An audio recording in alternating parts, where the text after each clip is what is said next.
Welcome guys, তোমরা সবাই কেমন আছো? আশা করি ভালো আছো। আজ নিয়ে এসেছি আমরা দুইটা কাপালের ব্রেকআপ নিয়ে।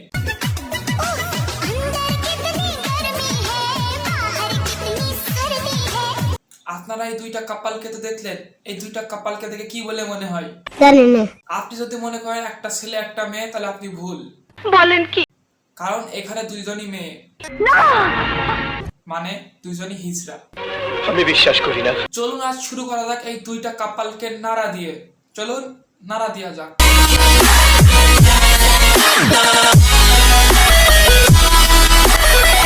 আমাদের এই হিজড়া আপুমনির রিলেশন ছিল এই আপুমনির সাথে।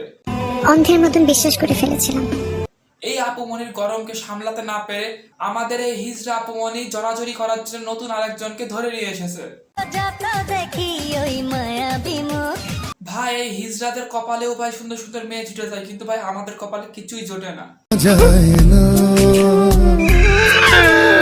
আমি ভুল করলো তুমি সরি বলবা, তুমি ভুল করলো তুমি সরি বলবা, কারণ আমি তোমার, তাই সব ভুলও তোমার।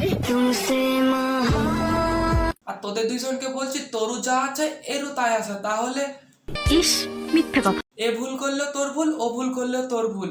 তাও সত্য। স্বাভাবিক এটা। আর মূলত হচ্ছে ভাই, তোরা ভুলটা করবি বা কেমনে? তোদের দুইজনেরই তো একই। ভুলটা হবে কেমনে? নিঃসন্দেহে তুই ঠিক কথা বলেছিস। প্রেমে পড়ি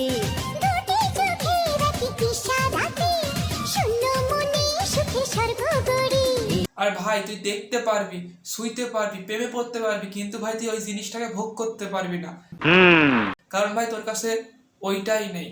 তো সুতরাং মানে আপনি যেটা ভাবছেন সেটাই সঠিক বলেছে। কিন্তু ভাই আমাদের তানিয়া আপুকে দেখা যাচ্ছে তিনি ব্রেকআপের পর একদমই ভেঙে পড়েছে।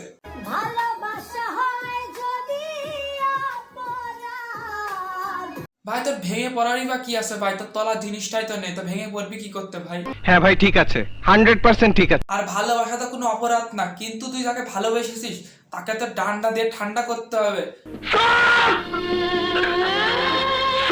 না হয়তো সেই মেয়ে তোকে অপরাধী বানিয়ে চলে যাবে রে ভাই। আরে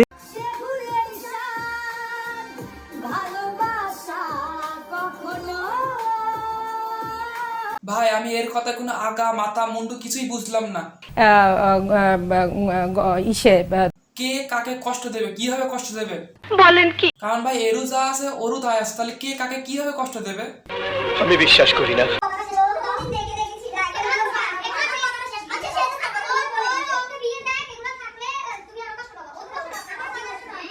ভাই আমরা অনেকে জানি একজন ছেলে এবং একজন মেয়ের মধ্যে যে ব্রেকআপ হয়, ছেলে এবং মেয়ে ডিপ্রেশনে চলে যায়, কিন্তু ভাই এই হিজড়াদের ব্রেকআপ হলে কি হয় আমরা এখন এটা দেখবো। এই তো কার সাথে কথা বলতেছস? আঙ্কেল, আমি তানিয়া বলছিলাম। হ্যাঁ আপনি কোন তানিয়া? সে ফোন দেওয়ার মাধ্যমে বুঝে গিয়েছে। যে চিটাং শহর আসলে নাকি আমাকে ধরবে, বাঁধবে, লটকাবে। কি আর মায়ের ফোন দিছে। এটি যে মায়ের কারণে আপনি তো নিজে জানছেন আমি কিভাবে ওরে এখানে নিয়ে আসছি। তোর কথা ছিল ভাই তুই সেই মেয়ের সাথে আসল জিনিস দিয়ে করবি, কিন্তু আচ্ছা, বিয়ের পর দেখা যাচ্ছে তুই সেই মেয়ের সাথে নকল জিনিস দিয়ে করছিস, মানে নকল ভালোবাসা করছিস। বলেন কি? হ্যাঁ, গালি দিচ্ছে আমাকে, ভয়েস দিচ্ছে। কি নাকি ওর মারে ফোন দিয়ে বলছে কি ও ভিডিও ছাড়তেছে। আমি খারাপ, আমি তো আপনার কাছে ফোন দুইটা নিয়ে গেছি। বলেন ভাই তোকে মারবে না তো কাকে মারবে? সাধারণ মেয়েকে তুই আসল ভালোবাসা না দিয়ে ভাই তুই নকল ভালোবাসা দিয়ে তাকে বেঁধে রেখেছিস লাস্ট পর্যন্ত। তোকে লটকাবে না তো কাকে লটকাবে? অন্ধের মতন বিশ্বাস করে ফেলেছিলাম, শেষ পর্যন্ত অন্ধে প্রমাণ করলেন আমাকে। আর সরি গাইস, সরি, আমাদের এই আপুমনি হয়তো বুঝতে পারি না অন্ধকারের মধ্যে তাকে আসল ভালোবাসা দিয়েছে না নকল ভালোবাসা দিয়েছে, তাই তাকে অন্ধের মতো নির্যাতন করে শারীরিক মানসিক কষ্ট দিয়ে তাকে বিতাড়িত করে দিয়েছে, মানে তাকে ডিভোর্স দিয়ে দিয়েছে। ইস, মিথ্যে কথা। আসলে আমি শারীরিক এবং মানসিকভাবে দুটোইতেই খুব অসুস্থ। হ্যাঁ আমরা জানি তো আপনি তো অসুস্থ থাকবেনই, নিঃসন্দেহে তুই ঠিক কথা বলেছিস। কারণ এতদিন আপনার তানিয়ার কাছ থেকে রাত্রিরে নকল ভালোবাসা নিয়ে নিয়ে আপনার শারীরিক এবং মানসিক অসুস্থতা হয়েছে। কথা কি ক্লিয়ার না ভেজাল আছে? আমার এখানে বাড়িতে, আমাদের বাড়িতে আমার চিকিৎসা চলতেছে। আমি তো এগুলো আপনাদের সাথে শেয়ার করি নাই। আপনি যদি শেয়ার না করে থাকেন তাও আমরা বুঝতে পারি আপনি কতটা কষ্টের মধ্যে ছিলেন। আমি একটা জিনিস ক্লিয়ার করব, যেটা হচ্ছে হ্যাঁ আপু, আপনি চিন্তা করেন না, আমরা আপনার পক্ষে আছি। তানিয়া আমার নামে অযথা উল্টাপাল্টা কথাবার্তা আমাকে ব্লেম দিচ্ছে, উল্টাপাল্টা কথা ছড়াচ্ছে সামাজিক যোগাযোগের মাধ্যমে। তানিয়া তো উল্টাপাল্টা কথা ছড়াবে, কারণ তানিয়া যে সেই নকল ভালোবাসার কথা সবাই জেনে যাবে, বলেন কি? তারপরে যে কেউ তার গার্লফ্রেন্ড হবে না, তার জন্যই। আমি বিশ্বাস করি না। কিভাবে আসছি এখন, কি আর মায়ের সাথে মিলে আমাকে এতে ধমক দিচ্ছে, ফেসবুকে ভিডিও ছাড়তেছে। সে একজন হিজড়া তানিয়া ফোন দিয়েছে তাকে।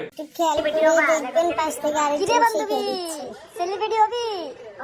সেলিব্রিটি দোয়া করি, দোয়া রইলো।